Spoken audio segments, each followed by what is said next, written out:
പൊതുവെ എല്ലാ കുടുംബത്തിലും ഈ ആൺഭരണമാണല്ലോ, സ്ത്രീകളെന്നും അടുക്കളയിൽ ഒതുക്കി കൂടി താമസിക്കേണ്ടവർ എന്ന് പറയുന്നവരാണല്ലോ. അപ്പൊ അതിൽ നിന്ന് ഒരു ചേഞ്ച് വരുത്തണമെങ്കിൽ ചേച്ചി ഏത് തരത്തില് എന്ത് ചേഞ്ച് വരുത്താൻ? ഞാനിപ്പോൾ പറയുന്ന ഒരു മെത്തേഡ് ഇപ്പോഴും ഞാൻ പാലിക്കുന്നത്, ആണുങ്ങൾ എന്ന് പറഞ്ഞാൽ ഏത് പുരുഷനായിക്കോട്ടെ സ്ത്രീകൾ ഒരു പടി താഴെ നിൽക്കണം, നിന്നേ പറ്റൂ.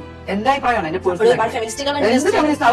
അവരുടെ ലൈഫ് എടുത്ത് നോക്കുക എന്താ സംഭവിച്ചിട്ടുണ്ടാവുന്നു. ഞാനിപ്പോഴും ഇത്രയും വർഷമായിട്ട് എന്റെ 15 വയസ്സ് മോനെ എന്റെ കുടുംബത്തിൽ നിൽക്കുന്ന ആളാ.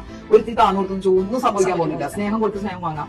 അത് ഇപ്പൊ അങ്ങനെ മുളകാണ് കയറി നമുക്ക് എന്തെടുക്കാൻ അത് ഈ രണ്ടുപേരും കൂടെ ഒരുമിച്ച് നിൽക്കുന്നതൊക്കെ പറയണതൊന്നുമില്ല. അവരാണുങ്ങളാണെങ്കിൽ ആണുങ്ങൾക്ക് അങ്ങനെ ഒരു സ്ഥാനം കൊടുത്തു വെച്ച് നമ്മുടെ ഭർത്താവല്ലേ കൊടുത്തു. അപ്പൊ ഇത് തിരിച്ചു ആലോചിക്കാവുന്നതേ ഉള്ളൂ. അപ്പൊ അവരുടെ മുകളിൽ കയറി ഭരിച്ചിട്ട് പ്രത്യേകിച്ച് എന്ത് കിട്ടാനായിട്ടാണ്? ഇത്തിരി താഴ്ന്ന് കൊടുത്താലും പ്രത്യേകിച്ച് പ്രശ്നമൊന്നും ഇല്ല.